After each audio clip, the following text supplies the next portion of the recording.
기도하겠습니다. 참 좋으신 아버지 하나님, 주의 거룩하심과 인자하심과 우리 주님의 넓으시고 한없으신 사랑하심에 감사 찬송 영광 돌리옵나이다. 이제 그 인자하심과 거룩하심과 사랑하심이 저희들 가운데도 나타났사오니 저희들도 하나님의 영광 안에 있는 사람들이요 그 영광이 임하여 우리 가운데 충만한 자들로 살아가고 있사오니 저희들이 바로 이 세상에서 하나님의 택하신 백성들이요 복된 주의 자녀임을 확신합니다. 오늘도 주님께서 저희들에게 귀한 주일 주시어서 저희 모두가 주님의 말씀을 통하여 이 하루를 주님과 동행하게 하시며 영과 진리 안에서 주님을 만나며 참된 예배를 드릴 수 있도록 하나님 허락하여 주신 줄로 믿고 그 믿음 안에서 주 앞으로 나아가는 모든 형제와 자매들 위해 성령의 충만함을 더하여 주시옵소서. 이 아침에 저희들에게 들려주시는 말씀을 통하여서 하나님의 크신 은혜의 진리가 차고도 넘치길 원하옵고 바라오며 예수님의 이름으로 기도하옵나이다. 아멘. 자, 우리 하나님 말씀 나눕니다. 우리 연속해서 지난 2주에 걸쳐서 나눴던 같은 본문인 로마서 8장 18절로 25절에 있는 말씀, 우리 같이 오늘도 이 말씀을 본문으로 삼아 나누겠습니다.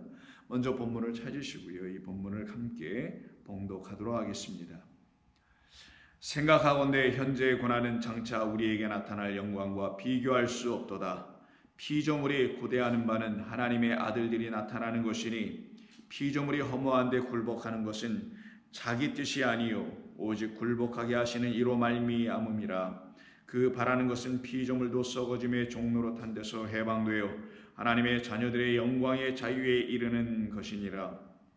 피조물이 다 이제까지 함께 탄식하며 함께 고통을 겪고 있는 것을 우리가 아느니라. 그뿐 아니라 또한 우리 곧 성령의 처음 익은 열매를 받은 우리까지도 속으로 탄식하여 양자될 것 곧 우리 몸의 속량을 기다리느니라. 우리가 소망으로 구원을 얻었음에 보이는 소망이 소망이 아니니 보는 것을 누가 바라리요? 만일 우리가 보지 못하는 것을 바라면 참으로 기다릴지니라. 아멘. 우리는 지난 2주에 걸쳐서 이 같은 본문을 가지고 계속 피조물에 관한 말씀을 나누고 있습니다.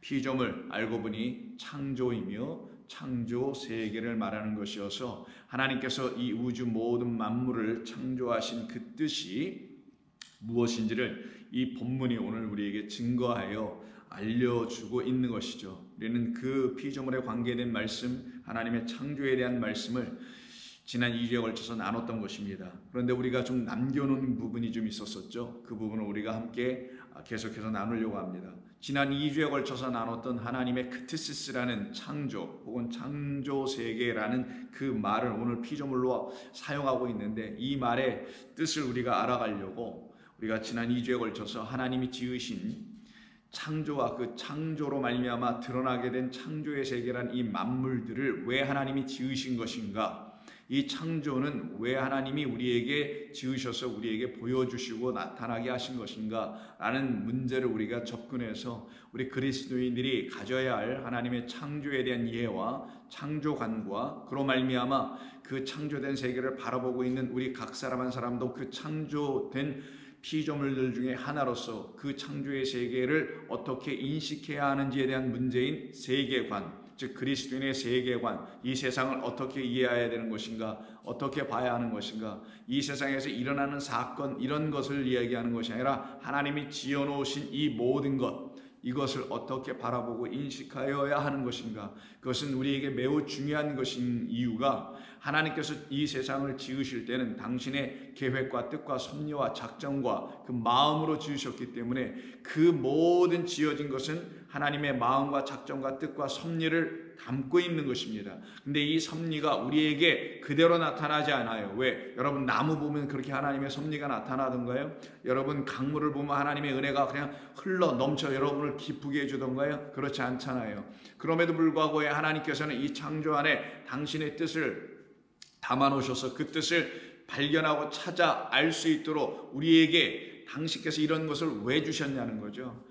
그러면 그것을 찾아 발견할 수 있는 능력이 우리의 눈에는, 우리의 지식에는, 우리가 갖고 있는 여러 가지 경험, 학문, 등등의 것을 통해서는 그것을 근접조차도 할 수 없으며 그 뜻을 알 수도 없는 우리에게 하나님께서, 그래서 지난주에 우리가 나눴던 것은 이 모든 창조에 앞서 당신의 아들을 먼저 우리에게 지어주시고 보내주신다는 의미입니다. 장자로 우리에게 먼저 보내주시고, 장자라는 것은 이 모든 보이는 세계에 대한 장자, 창조에 대한 으뜸, 머리, 시작, 근본, 아르케, 아팔라 이런 등등의 이름으로 그를 우리에게 보내주시는 것은 그로 말미암아 이 모든 만물이 존재하게 된 것이다 라는 것을 우리에게 먼저 가르쳐 주시며, 그 뜻과 의미를 또한 우리에게 알려주십니다. 그를 먼저 우리에게, 이 창조세계가 있기 전에 이 창조세계를 이룰 수 있는 그로 먼저 이 땅에 보내시는 것은, 존재케 하신 것은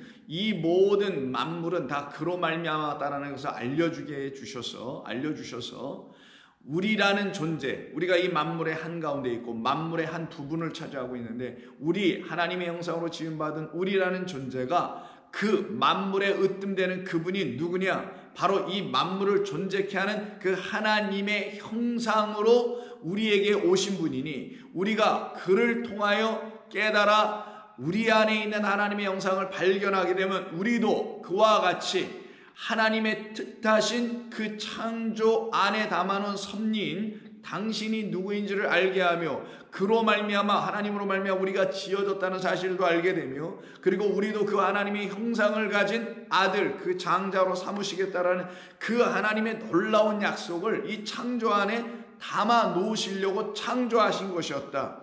그러니 그 창조 안에 담겨있는 하나님의 뜻을 성경이 말하는 대로 쫓아가며 따라가며 깨달아 알게 해주시는 성령의 도움을 받게 되어 알게 되면은, 우리는 이 눈에 보이는 창조에 묶이지도 않고 붙잡히지도 않고 여기에 우리가 영원토록 거할 곳이 아니라는 것도 알게 되어 여기로부터 자유하게 되며, 우리를 정말 자유케 하는 그 아버지 나라의 그 본향이라는 영원한 우리의 처소로 우리의 발걸음을 인도해 나가시는, 바로 이 만물의 근원되고 우리의 근원되며 우리의 머리되며 우리의 시작 되시는 그리스도를 쫓아가는 삶을 살게 하신다. 그것을 놓고 뭐라고 하냐? 구원이다라고 하는 거예요. 그러면 창조는 이미 구원을 약속한 것이며, 창조는 구원을 이루시기 위해서 당신의 아들을 이 창조에 앞서 먼저 보내셔서 그가 먼저 하시니 프로투스, 시작이요, 그리고 그가 이 창조에 된 모든 것을 들추어 우리에게 알려주어 우리도 하나님의 형상으로 이렇게 지어져 가고 있다는 사실을 깨닫게 하는 그 완성의 일, 에스카토스, 종말이라고 번역하지만 그 마지막 것으로, 즉 당신이 십자가에서 죽으심으로 이 모든 만물을 들추어 내게 해 주시겠다. 그래서 그로 말미암지 않고는 이 창조된 세계는 그 하나님의 뜻과 섭리와 작정이 담겨있는 구원입니다. 그것을 들추어 내주질 못하게 된다는 것을 성경이 지금 증거하고 있는 거예요. 그래서 우리가 지난주에 마지막 부분으로 함께 나눠 읽었던 것이 히브리서, 여러분 너무나 잘 아시는 4장 12절 13절에 있는 부분입니다. 하나님의 말씀이 우리 안에 들어오게 되면 어떤 일이 일어나냐? 우리가 지금까지 알지 못하고 깨닫지 못했던, 들추어 나지 않아서 우리가 있는 그것을 그대로만 보고서는 그걸 그대로 또 받아들이고 그대로 취한 상태에 있었던 우리에게 하나님께서 하나님의 말씀인 당신의 아들 그리스도를 우리에게 영으로 보내주셔서, 죽음 이후에, 십자가 이후에 부활하신 그리스도의 그 영으로 우리에게 하나님의 말씀이 되어 다시 들어오게 해주셔서 우리 가운데 어떤 일을 행하신 것인가, 또 지금 행하시고 계시는 것인가, 우리의 눈을 열어, 그 말씀이 우리를 쪼개고 찔러 우리의 눈을 열어 어떻게 해서 우리의 마음의 생각과 뜻을 판단하여 라는 말을 하죠. 그래서 우리의 눈이 열려져요. 그의 시각으로 열려지고 그의 눈으로 열려지고 그의 말씀의 지식과 지혜로 열려져요. 그때 우리는 어떤 일을 경험하게 되냐? 우리가 지금까지 보아왔던 모든 것들이 여전히 어떤 것을 드러내지 못하고 있었는데 이제는 그것을 들추어내고 있다는 것을 알게 돼요. 만물을 봐도 들추어내지는 것이 있게 되고, 성경을 읽어도 들추어내지는 것이 있게 되고, 우리 주 예수 그리스도를 보아도 들추어내지는 것이 드디어 생기게 되더라는 거예요. 그것을 13절에서 뭐라고 표현한 것이냐면 지으신 것이 하나도 그 앞에서 나타나지 않음이 없고 우리의 결산을 받으실 이의 눈앞에서 만물이 벌거벗은 것 같이 드러나더라 라는 말로 지금 번역해서 우리에게 알려주는 겁니다. 물론 이 번역만 읽어봐도 제가 지금까지 설명해 드리는 것을 근거하여 이 번역된 우리말 성경의 13절을 읽어도 여러분 대략은 이 말씀의 뜻이 무엇을 말하려고 하는지는 이해하시고 감할 수 있으리라 생각이 듭니다. 그러나 이 말씀을 본래대로 한번 번역해 볼 테니까 여러분 한번 들어보시고요. 그 말씀을 한번 묵상해 보세요. 이 13절은 이렇게 되어 있습니다. 있는 그대로 순서대로 해볼게요. 그리고 그분 앞에서 그분 앞에서 하나님이에요. 숨겨진 혹은 드러나지 않은 창조세계 크티시스 피조물은 하나도 없다. 다시 그리고 그분 앞에서 왜 그리고 왔었냐면 하나님의 말씀이 들어왔기 때문에 우리의 생각과 마음을 판단하시고 드디어 우리가 누군지를 알려주셨어요. 이걸 온전한 공의의 심판이라고 합니다.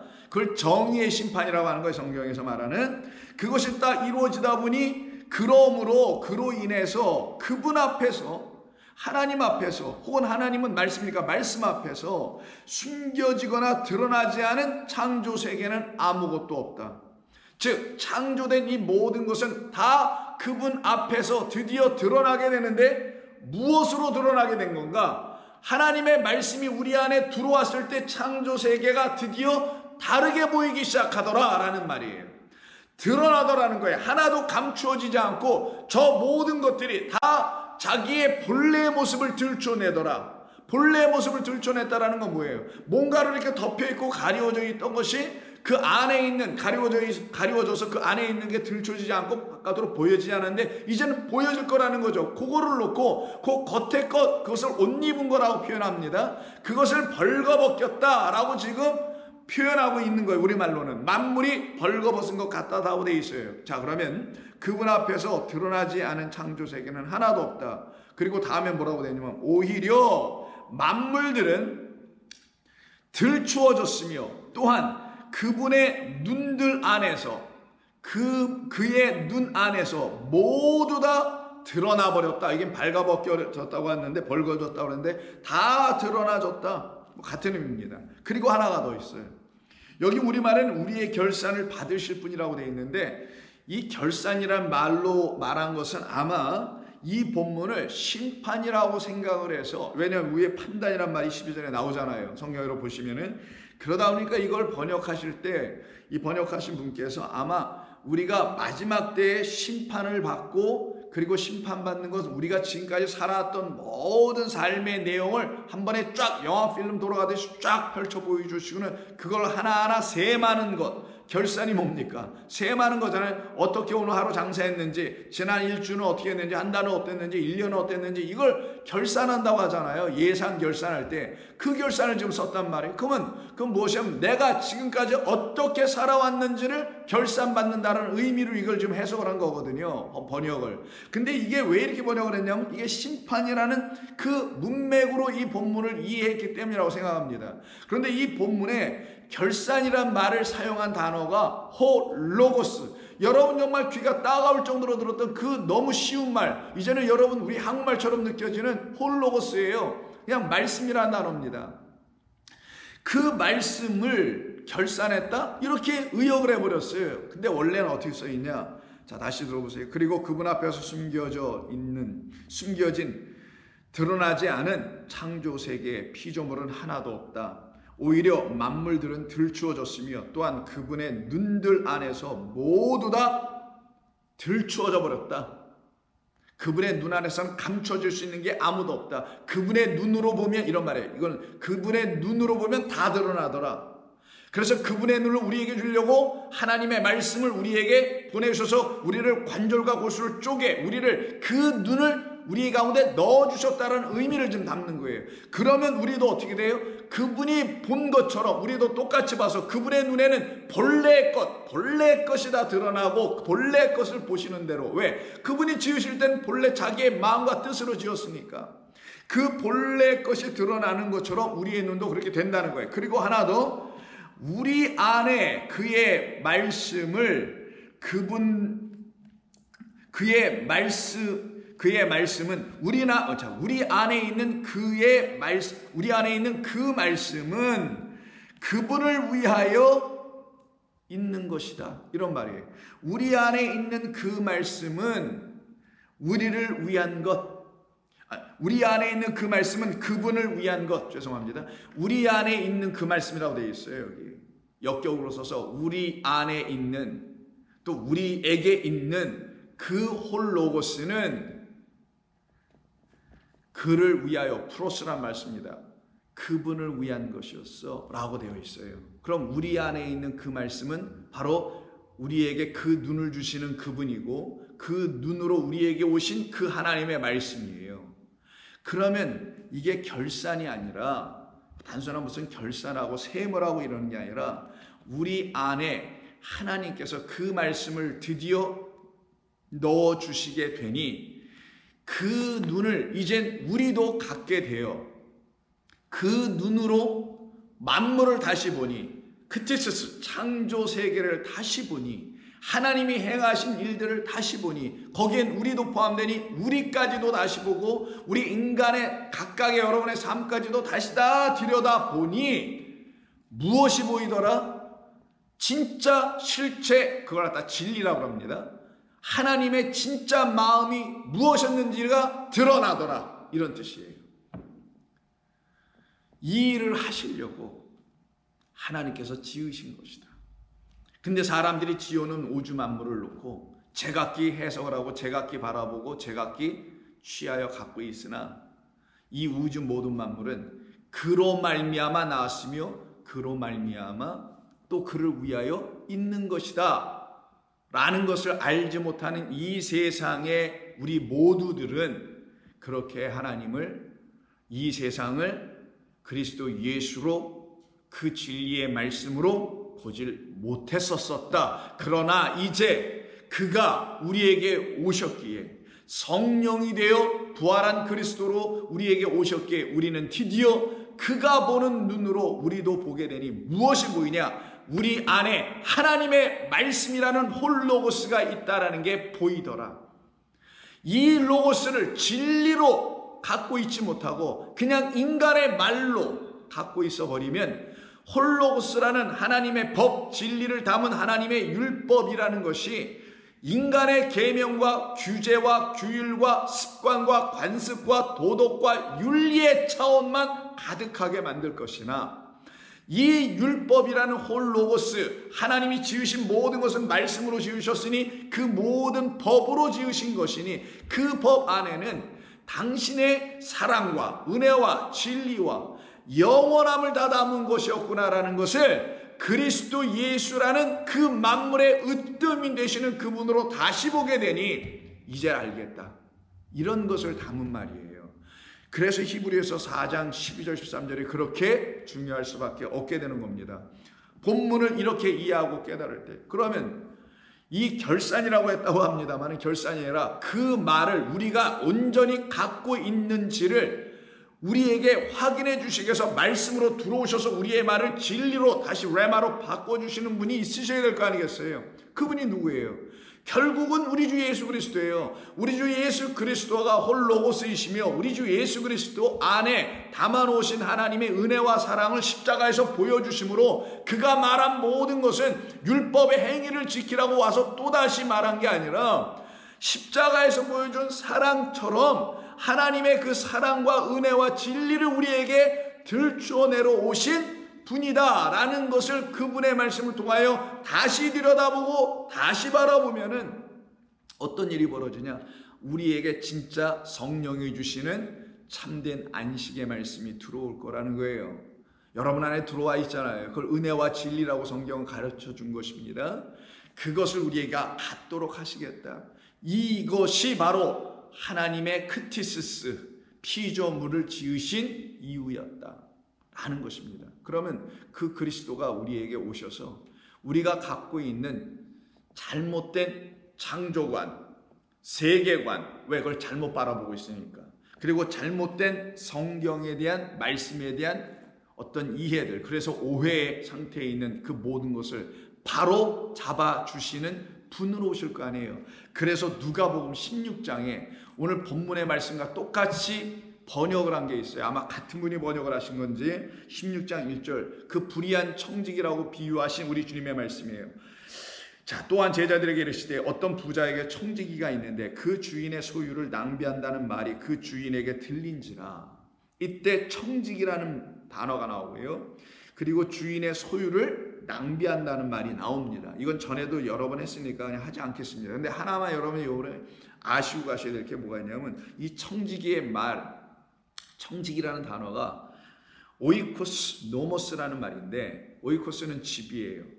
집이라는 그 자기 집이 아니죠. 청지기의 집이 아니라 그 주인의 집이죠. 그 주인의 집에서 지금 고용돼 가지고 청지기로 그 주인의 집의 일을 맡아 일하는 집사라고 해야 되겠죠. 그 집을 관리하는 집사로 지금 살아가고 있는 사람을 갖다가 오이코스 노모스라는데 뒤에 붙은 노모스가 중요한 겁니다.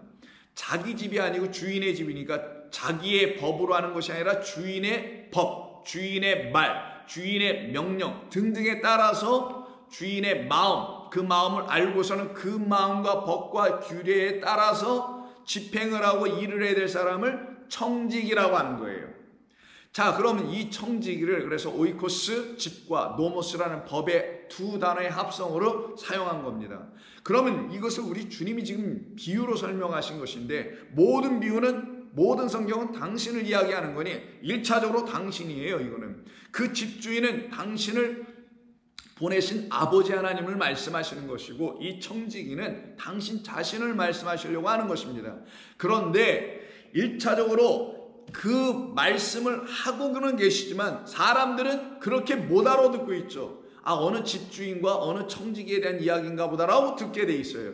그리고는 나중에 또 어떻게 깨닫게 되냐면 이 하나님께서 우리에게 주신 이 성전이라는 것과 이 성전이라는 것과 이 성전은 하나님의 집인데 베이트 아버지의 집인데 이 집의 주인들을 보니까 제사장이요, 율법사요 등등의 이런 사람들이에요. 근데 이런 사람들이 뭔가를 낭비하고 있다라는 것으로 또 이해하여 알아들을 거라는 거예요.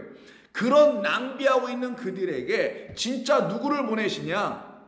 그 불의한 청지기들 말고 율법 제사장들이라는 율법사들이라는 그런 불의한 청지기, 정말 불의한 청지기들 말고 겉으로 보기에는 불의해 보이나 왜? 그들의 기준, 율법의 기준, 제사장의 기준으로 볼 때 예수님이라는 그 하나님의 진짜 그 청지기는 불의한 짓을 계속 하거든요. 율법 안 지켜, 안식일 안 지켜 등등. 그러니까 불의해 보이고 뭔가를 탕진해 보이는 것이 보이나 하나님이 보시기에 그가 하는 일은 불의한 청지기도 아니며 탕진하는 자도 아니다라는 것을 지금 이 비유로 예수님이 하시는 일이 무엇인지를 알려주는 거예요. 이게 전반적인 비유의 이야기입니다. 자, 그런데 2절에서 뭐라고 하냐? 주인이 그를 불러 낭비한다고 하니 이르되 내가 내게 대하여 들은 이 말이 어찌 됨이냐? 이렇게 말하더라. 너 내 걸 탕진한다면서 내 재산을 이러고 있는 거예요. 그러니 내가 정말 탕진을 했는지 그들이 지금 너를 고발하고 있지 탕진하고 있다고 사람들이 예수님을 고발했잖아요. 그 제사장들이 그 탕진하고 있다고 우리가 지금 잘하고 있고 우리가 갖고 있는 이 모든 것을 왜 네가 아니라고 거짓됐다고 부정하고 왜 탕진시켜 이런 얘기와 같은 거예요. 그래서 그들이 지금 너를 정죄하고 심판하고 나에게까지 좀 고소하고 있어서 내가 지금까지 청지기로서 어떻게 이 일을 해왔는지 그들이 정말 너를 고소한 대로 그렇게 잘못해왔는지 아니면 잘했는지 내가 한번 들어보자 라고 이야기하는 거예요. 그 말은 우리 주 하나님께서 당신의 아들 예수 그리스도를 이 땅에 보내셨는데 그 보내신 그리스도 예수께서 이 땅에서 정말 무슨 일을 했는지 그들은 알지 못한다. 세상은 알지 못한다는 거예요. 그래서 알지 못하니까 어떻게 해요? 고소를 해버리더라는 거예요. 왜? 자기들이 갖고 있는 자기들의 오이코스 노모스 그 집 성전의 법 율법으로 보니 이 예수 그리스도는 왜 말하는 진리를 갖고 와서 일을 하고 있는데 율법이라는 로고스로 쳐다보니 어떻게 되겠어요? 탕진하고 잘못하고 일을 제대로 못하는 자로 보여지겠죠. 그걸 지금 담고 있는 겁니다. 이런 이야기를. 그때 예수님께서 비유로 말씀하시는 것이 그 주인이 청지기를 불러서 이렇게 얘기 안 해? 너 지금까지 그럼 잘했냐 못했냐? 한번 그들의 고소가 맞느냐 틀리냐 한번 알아보자. 그 말을 뭐라고 표현했냐면 내가 보던 일을 세마라. 이런 말로 썼어요. 여기 아까 히브리서 4장 13절에서 말한 결산하다라는 단어와 똑같은 단어를 사용하는데 여기서는 세임이라고 했어요. 결산이나 세임이나 같죠. 이게 결산하고 세마는 이야기인가요? 왜? 이게 청직이니까 무슨 일을 하는 것이니까 결산 세마는 것으로 좀 번역을 했잖아요. 이 본문도. 그런데 이게 아까 본문에 말한 것처럼 똑같이 홀로고스만 있어요. 근데 이제 앞에 가져와라. 네가 보던 일을 직무를 네가 어떻게 이제 나에게 가져와 봐라 라고 하는 그런 차원이 있다 보니까 아포디돔이 홀로고스 오이코스모스 이런 말이 있어요. 오이코스노모스. 무슨 말이냐면 아포디돔이 내게 넘겨줘. 뭐를? 네가 지금까지 보았던 장부 나한테 다 가져와. 장부 나한테 넘겨줘. 이런 말이에요. 근데 이건 장부가 아니라 뭐예요? 성경에서는 지금 장부가 아니잖아요. 하나님의 뭡니까? 장부가 아닌 이거 말씀이에요. 말씀. 이 말씀을 뭐라고 해요? 홀로고스라고 합니다. 왜 호자를 붙여요? 그가 주셨으니까. 유일하게 하나밖에 없는 말씀이니까 그 말씀이다. 홀로고스를 아포디돔이 나한테 가져와. 이런 말인데 이거를 마치 청직이 어떤 계산 혹은 일을 잘했니 못했니 이런 등등으로 생각하다 보니까 번역을 셈이라고 번역을 한 거예요. 그냥 홀로고스인데도 왜 이게 셈이 돼야 되는지 난 정말 모르겠어요. 자, 그럼 다시 보자고요. 내가 지금까지 했던 일이 아니라 너를 지금 고소하네. 네가 나의 것을 낭비한다고 고소하네. 그러니 내가 그럼 너에게 말한다. 네가 지금 갖고 있는 홀로고스 그거 나한테 다 넘겨. 이런 얘기를 하시는 거예요. 주인이 그 청지기한테. 어떤 로고스를 넘기라고 하냐면요. 그냥 로고스가 아니라 오이코스 노모스의 로고스를 나한테 넘겨. 이런 말입니다. 우리말로 하면 그 청지기의 그 말을 나한테 넘겨. 너 청지기지. 내가 지금 여태까지 내 집안에 있는 사람들에게 이 말 저 말 이 말 그 말로 통제하고 관리하고 이래왔잖아. 그 말 어떤 말을 한 거야 도대체? 무슨 말을 했길래 이 사람들이 너를 고발한 거야 고소한 거야? 그 말을 나한테 좀 얘기해봐. 그 말을 아포디돔이 나한테다 give me back 이런 말이 나한테다가 넘겨봐. 이런 뜻입니다. 그럼 여러분 이해하시죠? 우리 예수님께서 이 땅에 오셔서 하나님의 백성들인 우리에게 진리를 말씀하신 거예요. 어떤 진리? 하나님의 홀로고스라는 온전한 그 율법이라는 말씀을 우리에게 가르쳐 준 겁니다. 이 땅에 오셔서 하신 게 그거예요. 그런데 이걸 못 알아듣는 사람들은 뭐라고 하냐? 예수님을 고발하더라는 거예요. 근데 이걸 알아듣는 사람은 뭐라고 얘기하냐?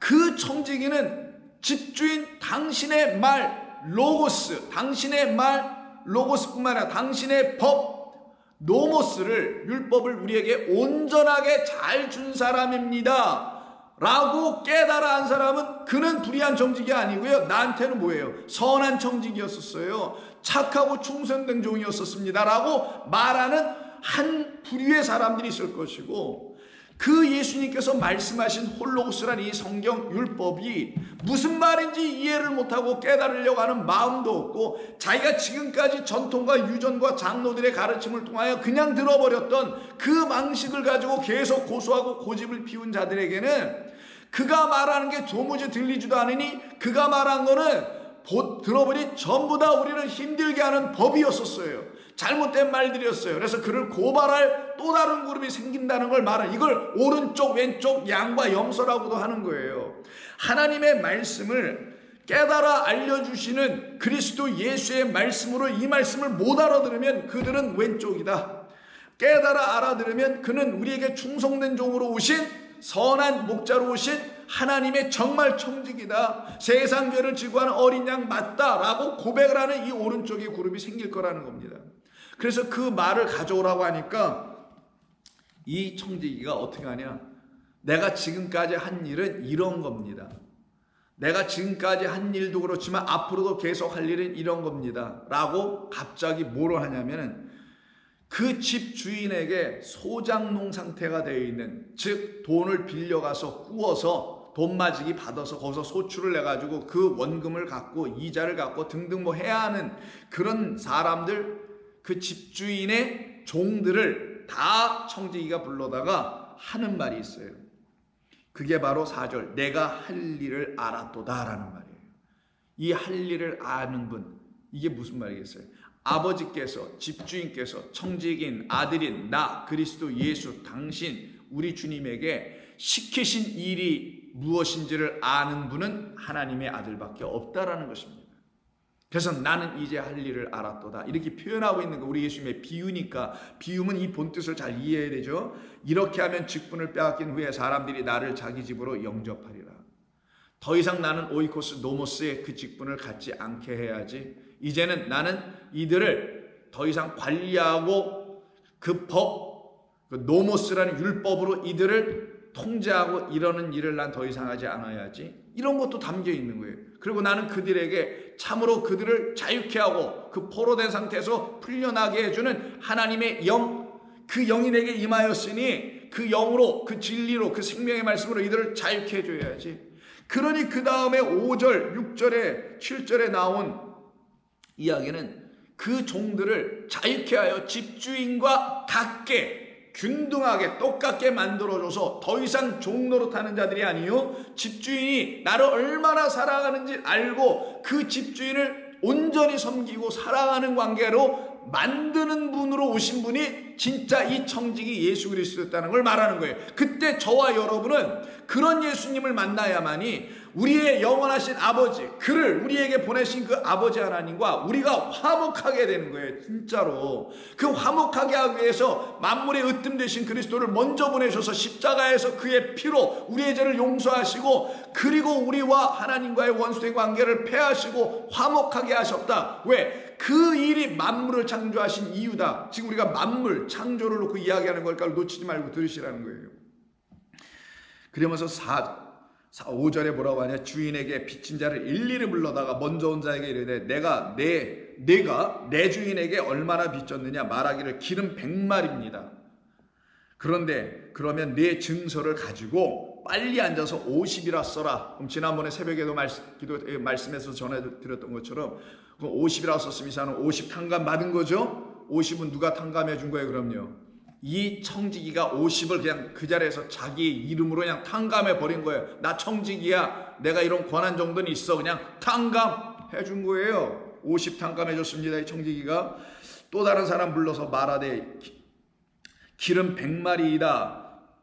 100마리 아니고 7절 또 다른 얘기를 이르되 너는 얼마나 빚졌느냐 이르되 밀 100석이니이다. 이르되 여기서 내 증서를 가지고 80이라 쓰라. 그러면 뭐예요? 20 탕감 받았다는 거잖아요. 50과 20을 줄이면은 5와 2가 확장되면 50과 20이 되는 것 뿐이에요. 더 확장되면 500, 200으로 넘어가는 것 뿐이죠. 근데 5, 10, 20, 5와 2, 결국은 당신 이 청지기라는 우리 주 예수님은 누구냐? 5로 주어서 그들의 모든 빚을 탕감해 주시는 분이다 라는 걸 말하려고 하는 것이었고, 그리고 또 하나는 20을 주심으로, 즉 2로 그들을 이 2를 그들에게 주셔서 2를 주셔서 그들의 모든 빚을 탕감해 주시겠다, 이것을 말하는 겁니다. 그러면 오병이어가 그냥 눈에 번뜩 들어올 거 아니겠냐고요. 우리 주님이 이 땅에 오셔서 하신 일은 하나님의 말씀을 우리에게 오병과 이어로 주셔서, 그리고 우리는 그것을 받을 때야만이, 무엇으로? 진리라는 오병과 이어로 받을 때야만이 하나님이 나를 이렇게 사랑하신 거구나, 더 이상 빚진 자로 살지 않고 우리에게 우리 죄를, 우리의 빚진 자를 사하여 준 것 같이 라는 그 말이 여기서 이루어지게 하신 것이었구나라는 걸 깨닫게 되겠죠.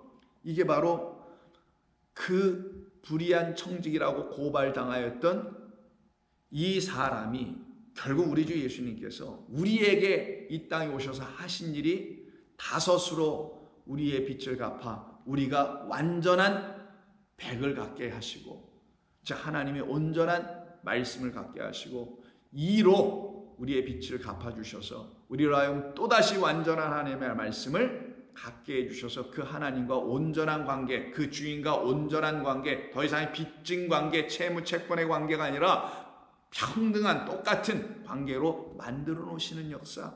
그래서 집주인과 갖게 해주시는 역사를 일으키는 겁니다. 이것이 뭐라고요? 내가 보던 일을 세마라가 아니라 내가 그 청지기의 말을 갖고 있는데 그 청지기의 말 홀로고스 오이코스 노모스라는 청지기의 그 말을 나에게 넘겨봐. 너 청지기잖아. 네가 어떻게 말로 내 그 종들을 어떻게 관리했는지 나한테 그 장부 좀 가져와봐. 너의 그 말들을 가져와봐. 그랬더니 장부를 다시 쓰잖아요. 그래서 그 증서를 다시 썼다고 하죠. 뭐겠어요?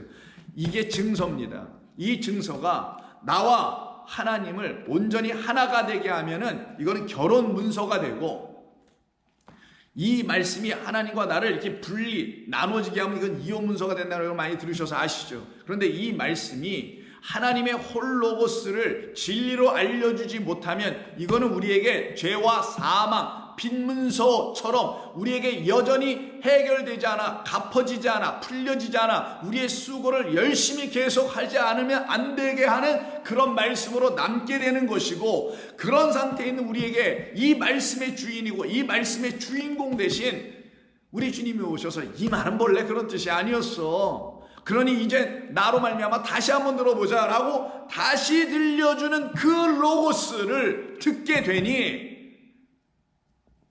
그 빚진 자들은 해방되네. 이거를 다 듣고 난 주인이 뭐라고 해요? 화를 내는 게 아니라 세상의 주인이면 난리 났겠죠. 하늘의 그 주인인 우리 사랑의 아버지는 바로 그것이 내가 원하는 것이었다. 그게 바로 내가 해야 할 일이었다. 그리고 내가 너를 보낸 일이었으며 너는 그 일을 온전히 한 나의 진짜 청지기여 나의 아들이다. 그러니 그의 아들인 그리스도 예수로 말미암아 제자된 또 다른 청지기인 저와 여러분들도 그런 일을 할 수 있지 않겠냐고요.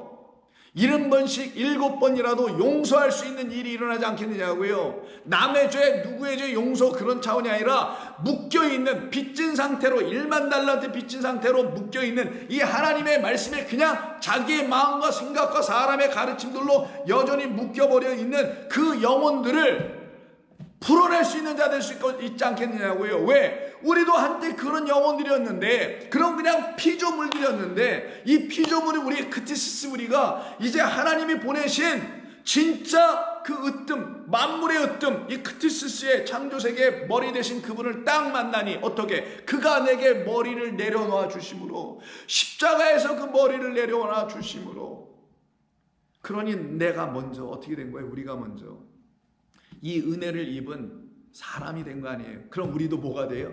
똑같은 청직이 되는 거예요. 그럼 그들에게 성전은요, 하나님의 보이지 않는 성전이며, 하나님의 보이지 않는 성전은 저와 여러분 같은 우리 모든 하나님의 형상으로 지음받은 사람들이면 이 온 우주 전체란 말이에요. 그 우주 전체에 대하여, 그리고 사람에 대하여, 누구에 대하여 우리는 하나님의 뜻을 행하며 이룰 수 있는, 그걸 갖다가 선한 일이다라고 하는 거예요. 성경은 그 일, 사랑의 일을 왜 우리가 감당하지 못하겠냐고, 이것을 지금 이 불의한 청지기를 통해서 가르쳐 주고 있었던 겁니다. 그러니 결국은 만물이 드러나게 하시는 하나님의 은혜로 말미암아 우리에게 찾아오신 분은 그리스도 예수라는 하나님의 말씀이었다. 그 말씀이 우리 안에 있다라는 거예요. 이제는 그게 히브리서 4장의 말씀이고 누가복음에서 말하는 겁니다. 그러니 이 청지기가 그 말을 새로 줬어요. 그럼 그 종들은 그 말을 가졌죠. 그리고 자유해졌죠. 탕감 받게 됐죠. 그들을 놓고 하나님의 진짜 진리의 말씀을 가진 자, 누구로부터? 그 청지기인 그리스도 예수로부터. 그래서 우리 주님께서 요한복음 12장 44절에 내가 그래서 내 아들을 보낸 거야. 그리고 예수님은 당신은 하나님의 아들이라고 말씀을 직접 하지 않으셨지만 그렇게 깨달아 알게 해주면서 너희가 그래 나를 믿어야 해. 내가 하는 말을 믿어야 돼. 나는 너희들을 탕감해 줄 수 있는 존재야. 너희들의 죄를 용서해 줄 수 있는 존재야. 그리고 나의 말은 그런 권세가 있어. 내 말에는 진리가 있기 때문에 이 진리가 너희에게 탁 들어가면은 너는 그 진리를 가지고 은혜를 알게 되며 은혜를 통하여 하나님의 사랑 안에 거하게 되니 어찌 용서받지 못한 자로 여전히 남을 수가 있겠느냐. 그래서 내가 하는 말을 믿으라고 하셨던 겁니다. 44절 예수께서 외치시되 나를 믿는 자는 나를 믿는 것이 아니요 누구? 나를 보내신 나의 주인, 나는 청지기야. 이를 나를 보내신 이를 믿는 것이며 나를 보는 자는 나를 보내신 이를 보는 것이라. 나는 빛으로 세상에 왔나니 이 세상 코스모스, 이게 크티시스예요. 이 세상에 왔나니. 왜? 이 세상이 그 진리, 빛, 생명을 못 드러내. 누가 오기 전에는, 당신 그리스도가 오기 전에는, 그 머리가 오기 전에는 못 드러내요. 그래서 이 세상을 오셔서 이 어둠만 가르치고 있는 세상, 그걸 빛이라고 가르치고 있는 이 세상에 진짜 빛으로 오셔서 물은 나를 믿는 자로 어둠에 거하지 않게 하려 함이로다. 사람이 내 말을 듣고 내가 탕감해 줬지, 50 줬지, 내가 20 줬지, 오병과 이어를 너에게 새롭게 먹게 해줬지, 하나님의 말씀을 진리의 떡 5과 진리의 떡 2로 너희들이 먹게 됐지. 사랑입니다. 그렇게 먹게 되었을 때 너희들은 내 말을 뭘로 가져요? 더 이상 로고스로 갖지 않고 하늘에서 흘려내려주는 말, 그 말 진리로 갖게 되지. 그래서 사람이 내 말, 레마를 듣고 지키지 아니할지라도 내가 심판하지 아니한다. 48절 나를 저버리고 내 말을 받지, 레마를 받지 아니한 자는 심판을 받게 돼. 무엇으로? 너희가 여전히 갖고 있는 그 말, 내가 한 그 말, 내가 한 이 모든 말이 너희 안에 로고스로 그대로 남아있으면 안 돼.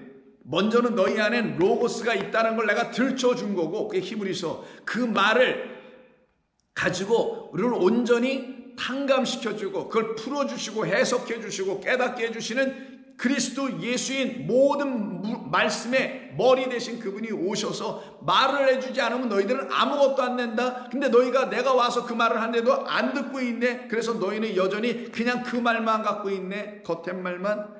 이걸 갖다가 그 말이 로고스가 마지막 날에 그와 같은 사람들을 심판할 거야 라고 말씀하고 있었던 겁니다. 그러니 이 말을 갖고 있는 상태를 갈라디아서 4장에서 뭐라고 말하는 거냐. 지난주에도 말씀 나눴었습니다만 초등학문이라고 말하는 거예요. 그거를. 이게 진짜 초등학문이라는 거예요. 이거를. 이 초등학문 스케도유. 이 초등학문은 무엇이냐. 뭐 수준이 낮은 학문, 초등학생이 배우는 학문 이런 게 아니라 첫 번째 말이에요.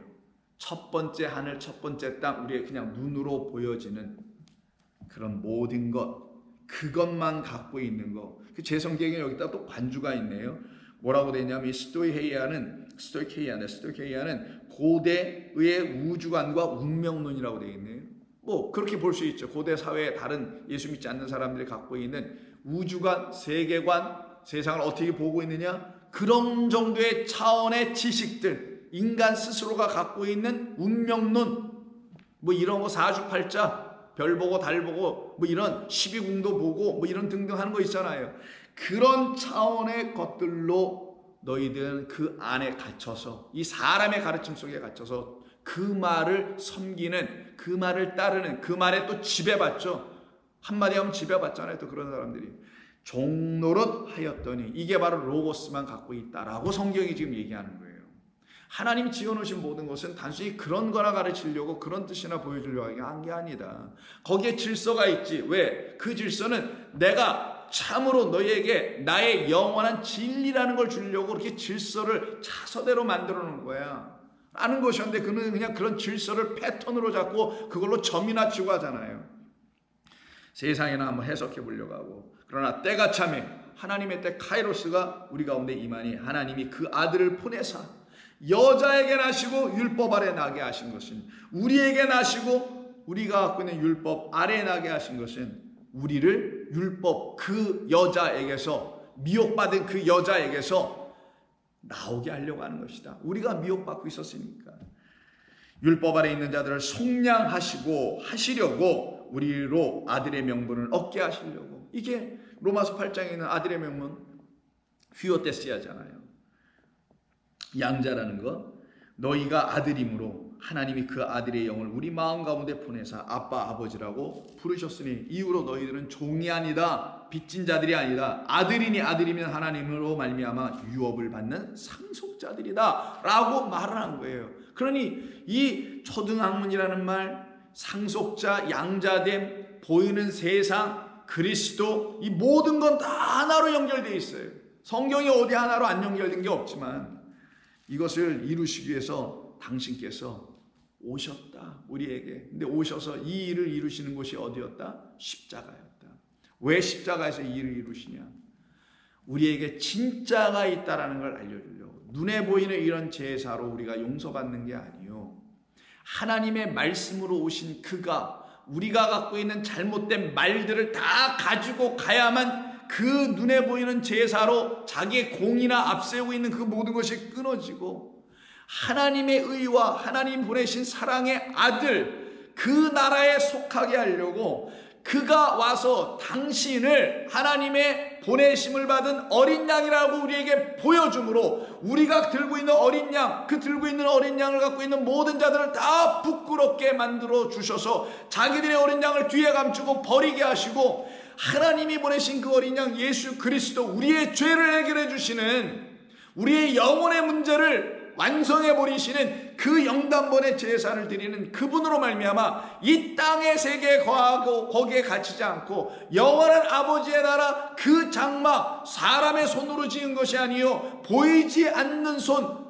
하나님의 거룩한 손으로 우리 안에 지어주시기 위해서 지어놓은 하늘 성소 안으로 우리를 데리고 가시려고, 우리 주님이 십자가에서 어린 양으로 제물되어 죽으심으로 모든 우리에게 있는 로고스라는 그 초등학문들이 끝이 나고 하나님의 거룩한 말씀들로 이 성경을 다시 듣게 되게 하시겠다. 이게 십자가 사건이라는 거예요. 그래서 히브리서 9장 11절에서 여기서 다시 피조물 창조에 대한 말씀을 합니다. 그리스도께서는 장래 좋은 일의 대제사장으로 오사 손으로 짓지 아니한 것 곧 이 창조, 이 피조물 크티시스에 속하지 아니한 더 크고 온전한 장막으로 말미암아 염소와 송아지의 피로 하지 아니하고 오직 자기의 피로 영원한 속죄를 이루사 단번에 성소에 들어가셨느니라. 그로 인하여 14절 영원하신 성령으로 말미암아 흠없는 자기를 하나님께 드린 그리스도의 피가 어찌 너희 양심을 죽은 행실에서 깨끗하게 하지 못하겠는가. 이로 말미암아 그는 새 언약의 중보자이시니 이는 첫 언약 때의 범한 죄에서 속량하시고, 첫 언약, 하나님 주신 이 첫 번째 말씀, 이 안에 담겨있는 언약을 첫 언약이라는 거예요. 이 율법 안에 담아놓은 것이 무슨 뜻인 줄 몰라서 첫 언약 때의 범한 죄라고 한 겁니다. 그거를 범한 죄에서 우리를 속량하려고 죽으사, 그러면 속량엔 반드시 그의 죽음, 대가 지불, 값으로 우리를 다시 사심, 그걸 속량, 죽으사 부르심을 입은 자로 하여금 영원한 기업의 약속을 얻게 하는, 그걸 또 받는 상속자로 만드셨다. 그래서 유언은 유언한 자가 죽어야 그 유언이 우리들에게, 남은 우리들에게 유효하고 드디어 그 유언대로 약속이, 상속이 올 거 아니에요. 어떤 상속? 그 하나님의 아들의 사랑의 나라로 우리를 들어가게 하는, 하나님의 나라를 유업으로 받는 상속이 일어나게 하시기 위해서 이 하나님이 하시는 일이었다. 이들을 놓고 새로 지어진 자들이라고 하는 거예요. 새로 지어진 새로운 피조물, 카인의 크티시스라고 합니다. 그래서 갈라디아서 6장 끝에서 율법이 그리스도로 말미암아 진리로 들려져서 생명으로 들려져서 이제는 그 생명의 은혜의 복음을 가지고 살아가고 있는 자들 가운데 거짓된 복음, 다른 영 다른 예수가 들어와서 혼란함을 당하고 있는 갈라디아 교인들에게 쓴 편지, 그 마지막 장 6장, 그것도 거의 끝부분인 15절에서 이렇게 말합니다. 이제는 당신 알겠어요? 여러분들 알겠습니까? 라고 말하는 거예요. 이게 뭐냐면은 할례나 무할례나 제사나 절기나 월삭이나 11조나 이런 게 다 무슨 의미가 있습니까? 이거는 우리에게 진짜 월삭, 진짜 절기, 진짜 11조 이거 가르치기 위한 몽학 선생에 불과한 초등교사들입니다 라고 말하는 거예요. 그러니 우리는 15절 할례나 무할례가 아무것도 아님을 알게 된 거 아니겠습니까? 그래서 할례나 무할례가 아무것도 아니로되 오직 우리에게 중요한 건 새로 지으심을 받는 것만이 중요하니라. 이때 새로 지으심이라는 게 새로운 카이네와 크티시스입니다. 이게 피조물이죠. 카이네는 그냥 단순히 새로운 게 아니에요. 한 번도 있어 본 적이 없는, 그래서 정말 새로운 것, 우리가 완전히 새롭게 하나님의 말씀으로 지어진 상태, 그거는 할례로 지어지지 않는다, 뭐 무할례로 지어지는 것도 아니다, 이런 치고 받는 이런 이야기가 아니더라. 오직 무엇으로 되는 것이냐? 14절. 그러나 내게는 우리 주 예수 그리스도의 십자가밖에 없다. 십자가가 나를 새로 지어버리셨다. 그가 나에게 필요한 물피를 내 안에 흘려줘서 나도 물피를 갖게 되고, 그 물피는 알고 보니 성령이란 물피였다. 하늘의 물, 하늘의 피, 하늘의 성령이었다. 이것을 다 주시는 게 십자가 사건이었다. 그래서 내가 자랑할 것은 십자가밖에 없고, 나는 십자가로 말미암아 카인의 크티시스라는 새로운 피조물이 된 것이다. 그러나 내게는 우리 주 예수 그리스도 외에, 예수 그리스도의 십자가 외에 결코 자랑할 것이 없으니, 그리스도로 말미암아 세상 이 만물이, 코스모스가 창조된 세상이 나를 대하여 십자가에 드디어 못 박히고, 그리고는 죽어버리니, 그 죽은 다음에 그가 우리에게 내준, 세상이 내준, 세상의 으뜸이 내준 그리스도가 보여준 실체가 드러나네. 그게 뭔가 봤더니 나에게 주신 생명의 성령의 법이었구나. 그것으로 내가 이제 새롭게 지어진 새로운 피조물이 됐네. 고린도서에서는 이것을 새로운 피조물로 번역했죠. 여기서는 새로 지으심이라고 번역했는데 같은 단어입니다. 하나도 틀리지 않고 똑같은 단어예요. 그래서 하는 말이 16절, 무릇 이 규례를 행하는 자에게와 하나님의 이스라엘에게 평강과 긍휼이 있을지어다. 이 새로 짓는 것이 우리에게 규례래네요. 무슨 규례? 무슨 규례? 무슨 법? 생명의 성령의 법, 성령의 생명의 법이에요. 이후로는 누구든지 나를 괴롭게 하지 말라.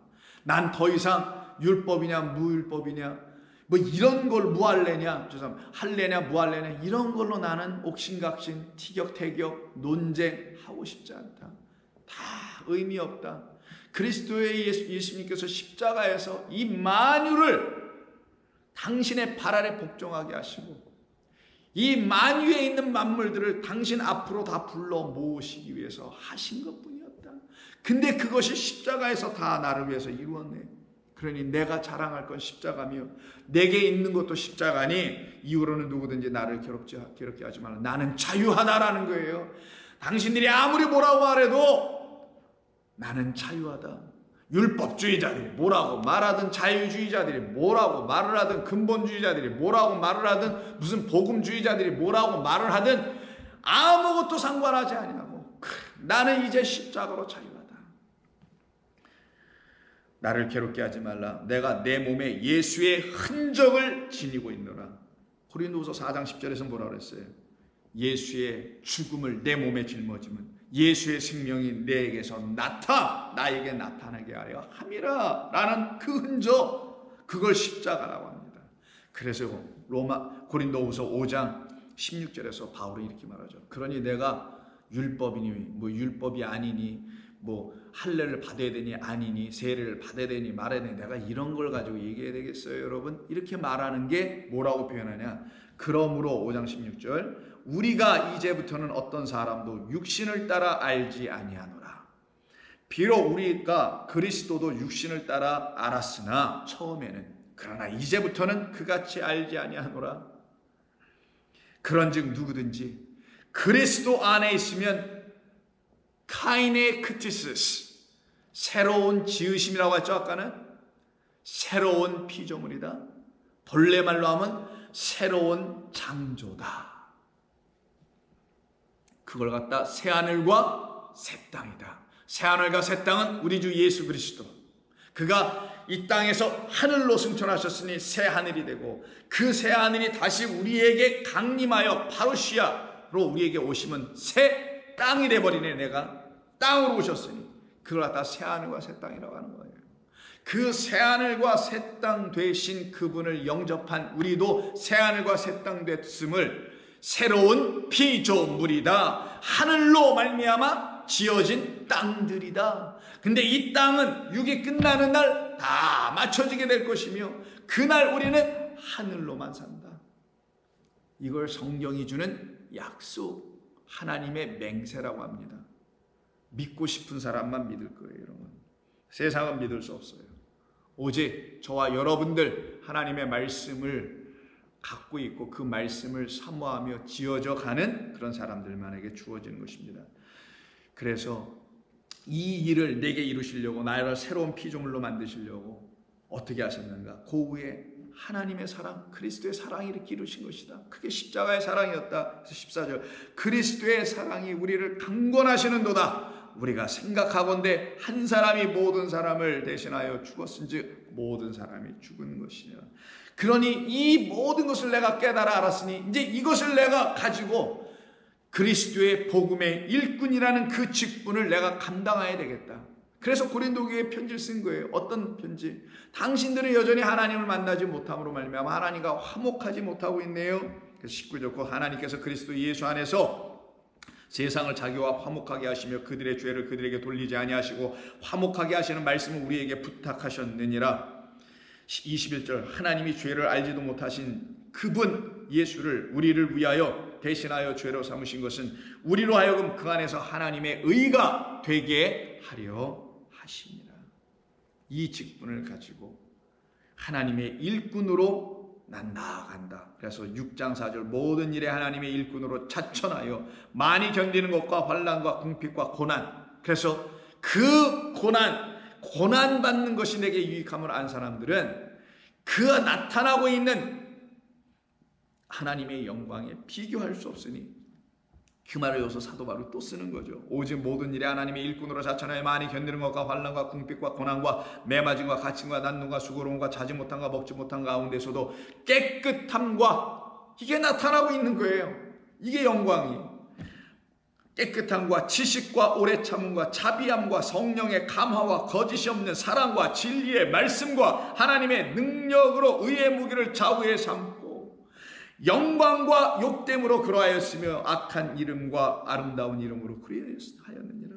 우리는 속이는 자 같으나 참되며 무명한 자 같으나 유명한 자여 죽은 자 같으나 보라 우리가 살아있고 징계를 받는 자 같으나 죽임을 당하지 않고 근심하는 자 같으나 항상 기뻐하고 가난한 자 같으나 많은 사람을 부유하게 하고 아무것도 없는 자 같으나 모든 것을 가진 자로다. 왜 모든 것? 모든 만물의 근원, 으뜸 머리는 그리스도 예수.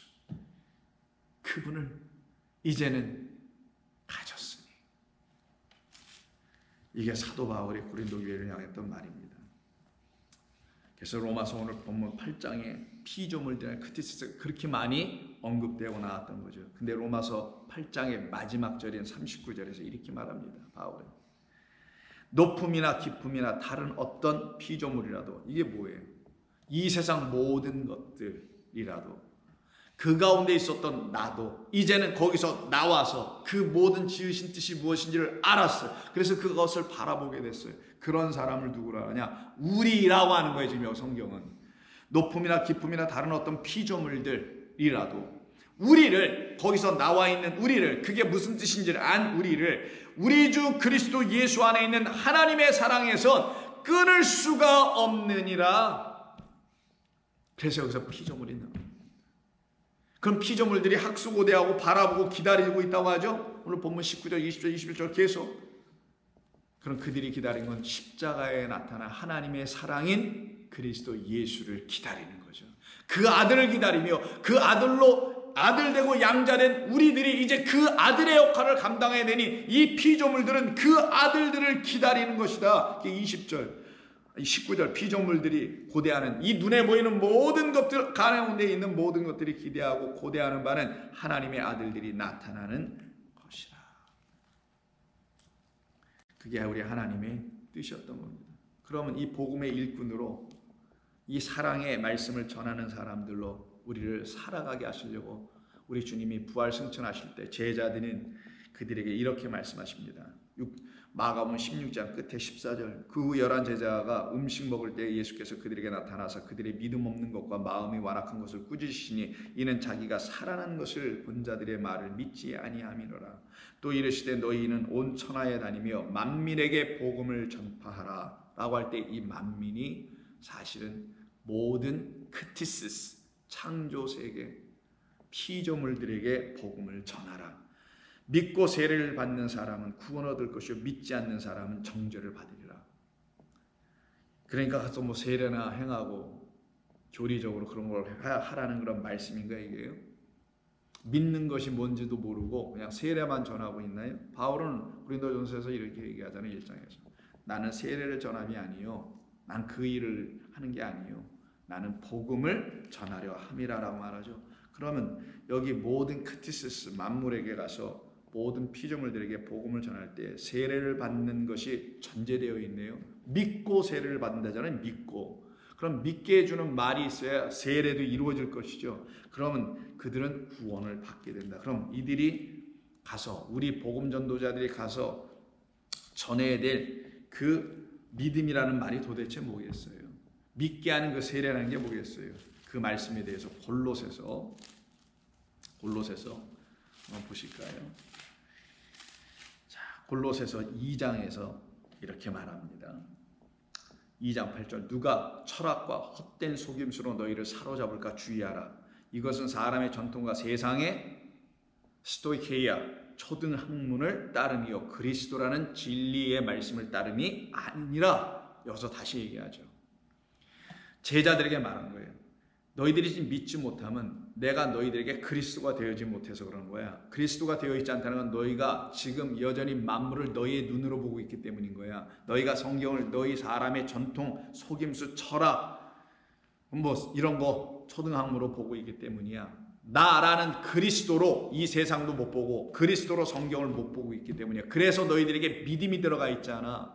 하나님이 너희들을 새로운 피조물로 카인의 크티시스라는 새로 지으심을 받아야 될 존재로 너희들을 미리 삼으셨다는 걸 너희가 믿질 못하고 알지도 못한 상태야. 그래서 하시는 말씀이 그 안에는 신성의 모든 충만이 육체로 거하시고 너희도 그 안에서 충만하여 있으니 그는 모든 통치자와 권세의 머리이시라. 또 그 안에서 너희가 손으로 하지 아니한 할례를 받았으니 할례는 껍질을 벗기는 거예요. 십자가에서 우리 예수님의 죽음입니다. 그것은 우리가 지금 보지 못하고 있어서 왜 눈이 지금 껍질로 가려져 있으니 그 껍질을 벗겨 이 육의 세계가 벗겨져. 그래서 육적 생각이 나에게서 완전히 벗겨져 나가버려.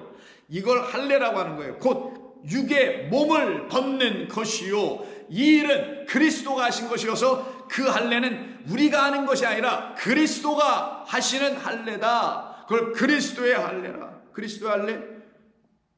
그가 애기였을 때 난지 8일 만에 받은 그 할례로 우리가 육을 벗어요? 아니죠. 십자가에서 이룬 그 할례,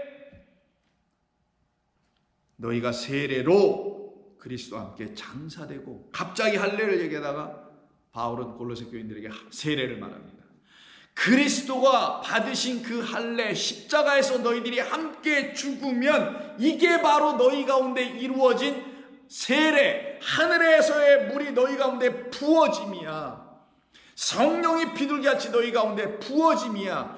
이 일이 하나님의 말씀을 진리로 전하여 그것을 믿음으로 영접하는 그들 가운데 똑같이 하늘의 문이 열리고 하늘의 성령의 비둘기가 진리의 말씀의 영들이 우리 가운데 임하게 하는 역사가 나타나야만이 너희가 구원을 받는 것이지, 이걸 제자들아 전하라라는 것이었지, 세례를 그냥 물로 줘서 등록교인이나 만들어서 교세나 확장하는 그런 일을 하라는 것이 아니었느니라.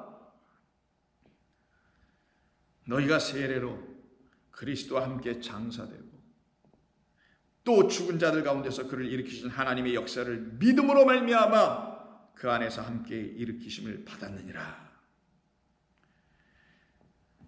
이게 우리에게 하시는 하나님의 새로 지으심이라는 소위 새로운 피조물이라고 우리가 알고 있는 카인의 크티시스, 보이는 이 모든 크티시스란 창조를, 보이는 우리를, 이 피조물 창조를 이제 어떻게 바꿔요? 그리스도, 이 모든 것을 존재케 하신 근원 되신, 생명의 근원 되신, 존재의 근원 되신 그리스도로 말미암아 나를 어떻게 만들어요? 새롭게 하나님의 형상으로 지음받은 카인의 크티시스, 새로운 피조물로 만들더라.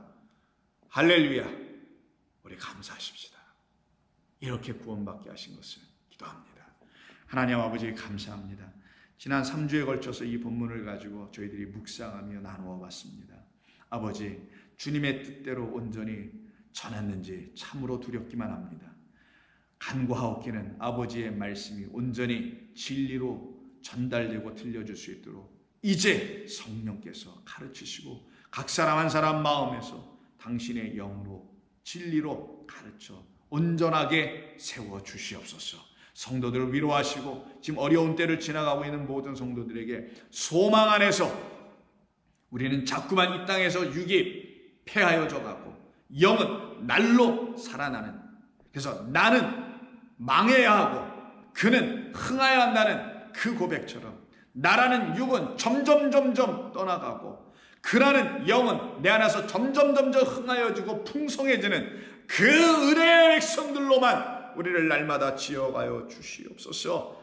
예수 그리스도의 이름으로 기도하옵나이다. 아멘.